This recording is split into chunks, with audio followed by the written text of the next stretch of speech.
Good morning সকলকে আমার আরও একটা নতুন ব্লগে সবাইকে স্বাগত।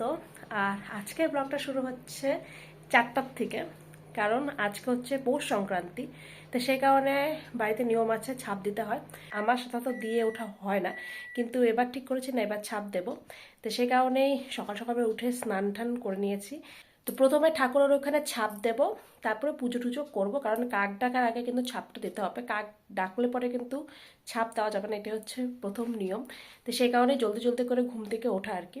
তো প্রথমে পুজো টুজোর কাজ করে নিই, তারপরে দেখা হচ্ছে। এই হচ্ছে বাইরের আকাশ, অন্ধকার হয়ে আছে। আর আমার কিন্তু এখন বাজে 4:30, আর আমার কিন্তু পুজো হয়ে গেছে। আমাদের তুলসী মঞ্চও কিন্তু আমি এবার ঠাকুর ঘরের এখানে জানলার দিকে নিয়ে এসেছি, এদিকে চাঁদ দেখা যাচ্ছে। পুজো আমার কমপ্লিট এদিকে। আর এই হচ্ছে ছাপ, যেটা কিন্তু দিয়েছি আর কি। যেহেতু আমার এই বোর্ডটা সাদা, তো সাদার মধ্যে ওই চালের গুঁড়ো দিয়ে ছাপ দিতে হয়, যেহেতু তো সাদার মধ্যে সাদা বোঝা যাচ্ছে না, কিন্তু এই হচ্ছে ছাপ, যেটা কিন্তু দিতে হয়। অনেকের বাড়িতে নিয়ম আছে না নিশ্চয়ই, আমাদের কুচবিহারে প্রায় প্রত্যেকটা বাড়িতেই নিয়ম আছে। শিলিগুড়িতে কিছু কিছু হয়তো বাড়িতে নিয়ম আছে, তা আমাদেরও কিন্তু নিয়ম আছে। পৌষ সংক্রান্তিতে এই ছাপটা দিতে হয়, তো দিয়ে দেওয়া হয়ে গেছে আর কি। আর পুজোও কিন্তু টাইম মতন কমপ্লিট হয়ে গেছে।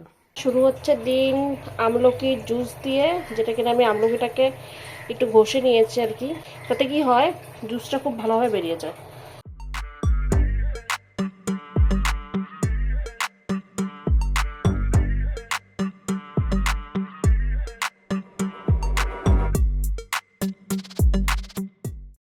এই বছর যেহেতু বাবা আছে শিলিগুড়িতে, তো সে কারণে ভাবলাম একটু পিঠেপুলি বানানো যাক। আসলে কি হয়, আমাদের বাড়িতে নীল পিঠেপুলি খায় না একদমই। আমার মেয়েও অতটা খেতে পছন্দ করে না, জোর করে করে খায়।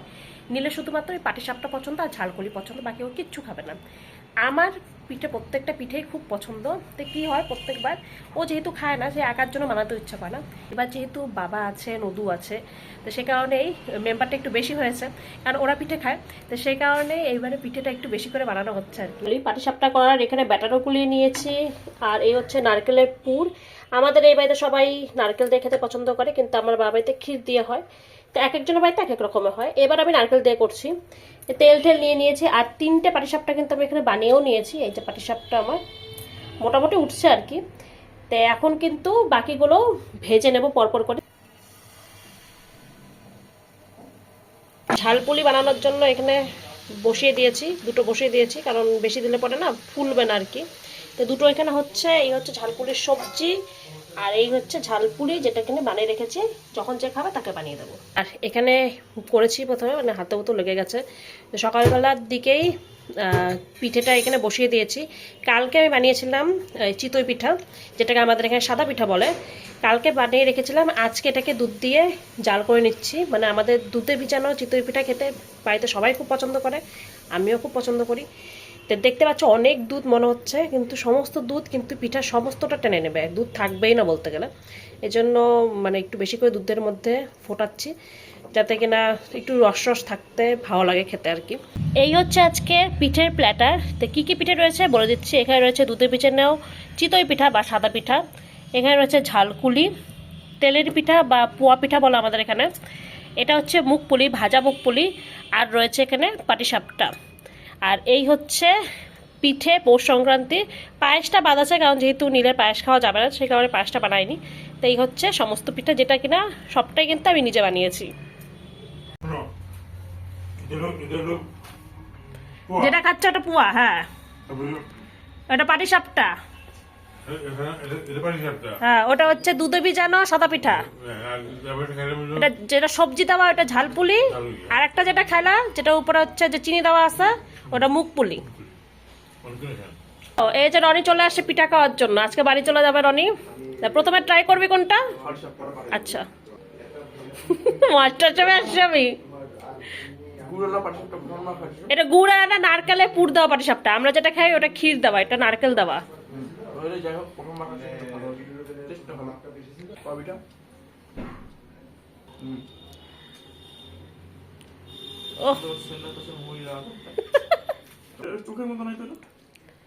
মানে চোখের মতন বলতে এটা পটল শেপে হয়। ইয়েস, আমিও ফার্স্ট টাইম বানিয়েছি।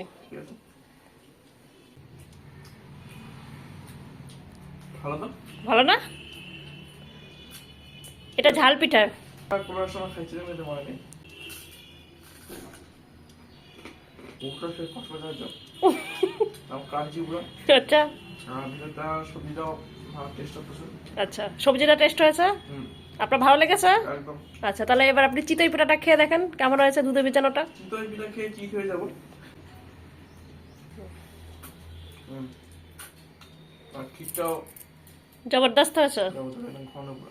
তাহলে আমি কততে পাবো একসাথে? কত? 199। আর 1% কিসের জন্য কাটা? আমার ইচ্ছা। বাজে এখন 11:15 আর আমি 11:15 সময় সকালে চা খাচ্ছি। মানে আজকে আমার মর্নিংই শুরু হয়ে গেল একদম 11:15 থেকে। উঠেছি কিন্তু আজকে ভোর 4টার সময়, এখন চা খাচ্ছি। সকালবেলা রনি এসেছিলো, তো রনিকে তো দিয়ে দিলাম কারণ ও বাইরে যাবে, মানে বাড়ি যাবে আজকে। তো ও তো আজকে বক্সিয়ার যাবে আর কি, বাড়ি যাবে। তো সেই কারণেই ওকে আগে খাওয়া দাওয়া করিয়ে দিলাম, কারণ ও ট্রেন আছে সেই জন্য। আমাদের চা খেতে খেতে আজকে দেরি হয়ে গেছে, আমার আর নীলের। বাকি সবার হয়ে গেছে, আমরা লেট আজকে। আজকে সকাল টিফিন বলতেই তো পিঠে, আজকে কালকে পরশু হয়তো পিঠেই চলবে, কারণ অনেকগুলোই বানানো হয়েছে। নীল তো অত খায় না, যেরকমটা আমি আগেও বলেছিলাম। ওই আমরা 3জন 4জনই খাবো আর কি। রনিও তো চলে গেল, একজন পার্সন কমে গেল। তাই সকালবেলা পিঠে বাবার খাওয়া হয়ে গেছে, রনির খাওয়া হয়ে গেছে, আর আমরা 3জন এখন আছি। এই যে নদুবাবু আছে, আমি আছি, আর হচ্ছে নীল আছে। আর নিয়ে বসেছি শাকের ঢের নিয়ে, কারণ এত এত শাক আনা হয় শীতের সময়, এত শাক পাওয়া যায়। তো সে কারণেই সমস্ত শাকগুলো একবারে বাছবো, নতুবা রোজ দিন বাছতে আমার আলসি লাগে। সর্ষে শাক আর পালং শাক, আবার ফ্রিজে বতুয়া শাকও রয়েছে। যাই হোক, ওটা তো আজকে বাছবো না, কিন্তু এই দুটো বেছে রাখবো, কারণ শাকগুলো না হলুদ হলুদ হয়ে যাচ্ছে। রোববারে আনা হয়েছিল। আমি কি করি, শাকগুলোকে এরকম একটা ভেজা কাপড়, সুতির যে মানে কোনো গামছা টামছা দিয়ে পেঁচিয়ে রাখি। এটা কি হয়, শাকগুলো অনেক দিন ফ্রেশ থাকে। তো এইটা কিন্তু আমি করি শাকগুলোকে তরতাজা রাখার জন্য। তো এবার এই সমস্ত কিছু বাছবো, কারণ একবারে বেছে নিলে সুবিধা হয় অনেক। তিথির জন্মদিনের আর একটা গিফট চলে এসছে, যেটা অনলাইনে আমি অর্ডার দিয়েছিলাম। এবার ও খোলার জন্য এতটা এক্সাইটেড যে ঘুম থেকে উঠেই খোলা স্টার্ট হয়েছে। কি বলতো এটা, কি বলতো এটা? এই উপরে প্রিন্টটা কিন্তু খুব সুন্দর, দেখ। বারবি। কারণ স্কুলে যখন জল নিয়ে যায় তখন গরম জল এমনি বোতলে ভরে দিলে পরেও ঠান্ডা হয়ে যায়, তাই একটা থার্মাল ফ্লাক্স অর্ডার দিয়েছিলাম আমি। এর আগের ফ্লাক্সটা পিঙ্ক কালার ছিল, ওর জন্য স্কাই কালার অর্ডার দিয়েছে, বুঝেছিস? আচ্ছা, এই জুতাটা আমি রিসেন্টলি নিয়ে এসেছি। এই জুতোগুলো না ঘরে পরে খুব আরাম। এমনি স্যান্ডেল ট্যান্ডেল তো ঠিক আছে, অবশ্যই এটা আমার পায়ের থেকে অনেকটাই বড়, যেহেতু ইউনিসেক্স আর কি, ছেলে মেয়ে সবাই পরতে পারবে।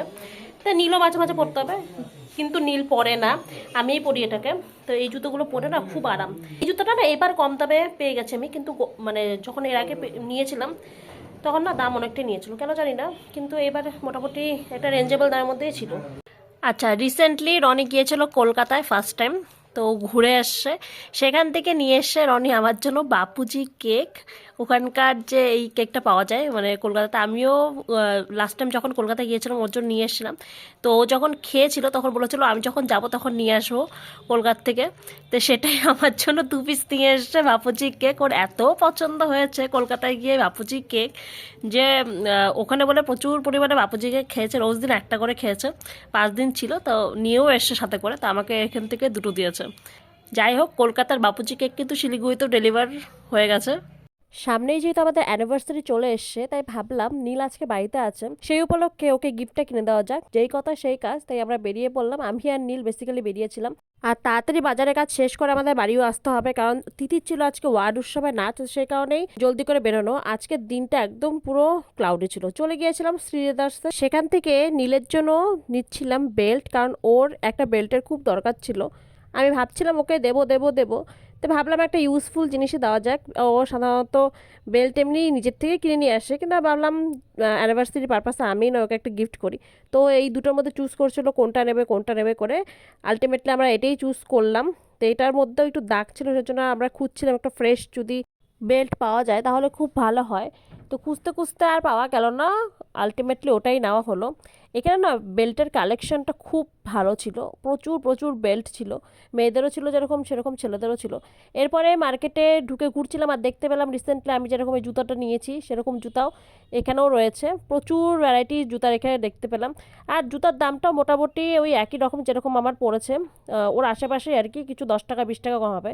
এরপরে চলে গিয়েছিলাম আমার জন্য একটা ড্রেস নেবো বলে, সেজন্যই নীল বলছিল একটা ড্রেস নাও, তো আমি আমি এখানে ড্রেসগুলো পরে পরে দেখছিলাম, ট্রায়াল দিচ্ছিলাম, তোমাদের সাথেও একটু শেয়ার করলাম। কিন্তু পরছিলাম ঠিকই, কিন্তু সেরকম না মনের মতন কোনো একটাও পাচ্ছিলাম না।